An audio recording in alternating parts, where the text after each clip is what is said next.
আসসালামু আলাইকুম। মাই guide YouTube চ্যানেলের পক্ষ থেকে আমি মাহফুজুর রহমান আরও একটি নতুন ভিডিও নিয়ে অনেকদিন পর আপনাদের কাছে হাজির হয়েছি। আজকে আমি আপনাদেরকে দেখাবো বাঘা মসজিদ, বাঘা, রাজশাহী। এটি স্থাপন করা হয়েছে 1523 খ্রিস্টাব্দ। কথিত আছে এটা নাকি জিন জাতি তৈরি করেছেন। আরও কথিত আছে এটা নাকি এক রাতের ভিতরে জিনেরা তৈরি করেছিলেন। মসজিদ তৈরি হওয়ার আগে 1505 সালে সুদূর বাগদাদ থেকে আগমন করেছিলেন খলিফা হারুন আর রশিদের বংশধর শাহদৌলা রাদিয়াল্লাহু তাআলা আনহু। তিনি তার 5 জন সঙ্গীকে নিয়ে এই বাঘার মতো নির্জন জনমানবহীন এলাকায় আস্তানা গড়েছিলেন। এই বাঘা অঞ্চলের নাম শুনলে তৎকালীন মানুষেরা ভয় পেত। সেখানে তাদের মতো মানুষেরা আস্তানা গড়েছিলেন। তারা শুধু সুদূর বাগদাদ থেকে এসেছিলেন ইসলাম প্রচার করার জন্য, ইসলামের শান্তি প্রতিষ্ঠার জন্য। তারা ইসলামকে এতটাই ভালোবাসতেন যে তারা জঙ্গলে কেন, যে কোনো বিপজ্জনক জায়গায় থেকে ইসলামকে এগিয়ে নিয়ে যেতে চাইতেন। এই মসজিদেই রয়েছে সেই 5 জন সঙ্গীর মাজার। সে আরও অনেক পীরের মাজার রয়েছে এই মসজিদ প্রাঙ্গণে। এই মসজিদকে একটি প্রসিদ্ধ মসজিদ ধরা হয়। এটি ভারতবর্ষের ইসলাম প্রচারের একটি বিশেষ নিদর্শন। তৎকালীন বাংলাদেশ ছিল ভারতবর্ষের অন্তর্গত, পাকিস্তান ও ভারতবর্ষের পূর্বে। মসজিদের দেওয়ালে রয়েছে বিভিন্ন ধরনের আর্কিটেকচার্স, সেগুলো নাকি সেই আমলের টাইলস। আর আমাদের আমলের টাইলসগুলো কেমন বলুন? একটা সাধারণ ছবি, 3D কালার ছবি দিয়ে আমরা টাইলস বানাচ্ছি, কিন্তু তখনকার আমলে সেই টাইলসগুলো ছিল অত্যন্ত চমৎকার, একদম দেখতে হাতে তৈরি একটা কুটির শিল্পের মতো। আরও ওই মসজিদের বিশেষ গুণাবলী রয়েছে। এই মসজিদে নাকি অনেক প্রসিদ্ধ বস্তু রয়েছে।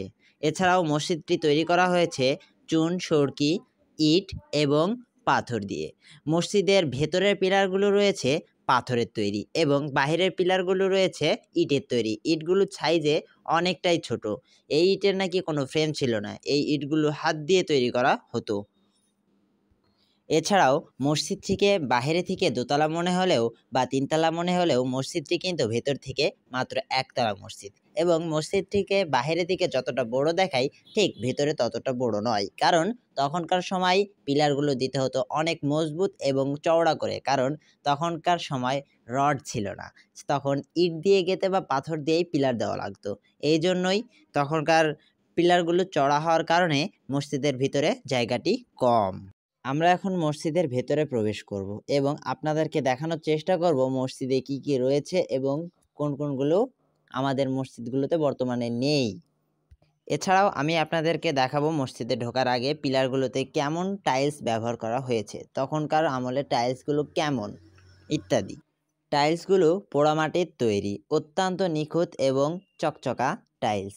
এগুলোতে কোনো হাতের ব্যবহার ছাড়া অন্য কোনো ব্যবহার করা হয়নি, তবুও এগুলো অনেক মসৃণ। এখন আমি আগেই বলেছি মসজিদটিকে বাইরে থেকে দেখতে 2 তলা বা 3 তলা মনে হলেও এটি কিন্তু ভিতরে এসে 1 তলা। মসজিদের ভিতরে পিলারগুলো পাথরের এবং মসজিদের 2টি প্রধান মিনার রয়েছে, একটি ইমামের জন্য আর অন্যটি মুয়াজ্জিনের আজানের জন্য। মসজিদের গম্বুজগুলোতে রয়েছে বিভিন্ন ডিজাইন এবং অত্যন্ত নিখুঁত বানানো মসজিদ। এই ডিজাইনগুলো করা হয়েছে অত্যন্ত নিখুঁতভাবে, ডিজাইনগুলো অনেক মসৃণ। মসজিদে রয়েছে অনেকগুলোই গম্বুজ। এছাড়াও মসজিদের এক কোণে রয়েছে বই রাখার জন্য একটা ছোট মিনার, আর মসজিদের পশ্চিম সাইডে রয়েছে 2টি মিনার। এছাড়াও মসজিদের উত্তর পাশে রয়েছে আরও 2টি ছোট মিনার। এগুলোতে খাটিয়া সহ বিভিন্ন জিনিস রাখা হয়। এছাড়াও মসজিদের প্রয়োজনীয় জিনিস এখানে রাখা হয়। বর্তমানে মসজিদটিতে আলোর ব্যবস্থা রয়েছে, বৈদ্যুতিক আলো, কিন্তু তৎকালীন সময় বৈদ্যুতিক আলোর ব্যবস্থা ছিল না। তখন ব্যবহার করা হতো হারিকেন বা বাতি। প্রায় 500 বছরের পুরনো এই মসজিদটি এখনও যে পোক্ত রয়েছে, এটা বাংলাদেশের জন্য অনেক একটা বিশাল ব্যাপার। এটা মুসলিম জাতির গৌরব। মসজিদটি স্থাপন করার পরে খলিফা হারুনুর রশিদের বংশধর শাহদৌলা রাদিয়াল্লাহু তাআলা আনহু এবং তার দলবলের প্রতি অগাধ বিশ্বাস আনে মুসলিম জাতি এবং অনেকেই সেই সময় মুসলমান হয়ে যায়। এভাবেই মুসলিমদের তাদের ইসলাম প্রচার সাফল্য লাভ করে এবং সফলতাও অর্জন করেছে তারা এভাবেই তারা তাদের ইসলামকে এগিয়ে নিয়ে গিয়েছে। আজ পৃথিবীতে অনেক মুসলিম জাতি রয়েছে। মুসলিমরা একসময় পৃথিবী বিরাজ করেছে। আজ আমি এখানেই শেষ করব, কারণ আমি যতটুকু জানতে পেরেছি এই মসজিদ সম্পর্কে তার সম্পূর্ণটাই আমি আপনাদের সাথে ব্যাখ্যা করার চেষ্টা করেছি। এছাড়া এর বেশি কিছু আমি বলতে পারবো না, কারণ যদি ভুল হয়ে থাকে তাহলে এটা ভুল আপনারা জানবেন। সুতরাং আপনারা যারা এখনো আমার চ্যানেলটি সাবস্ক্রাইব করেন নাই তারা সাবস্ক্রাইব করে দেবেন এবং পাশে থাকা বেল আইকনটি ক্লিক করে দেবেন, যেন এমন নতুন নতুন ভিডিও আপনাদের কাছে আরও দিতে পারি।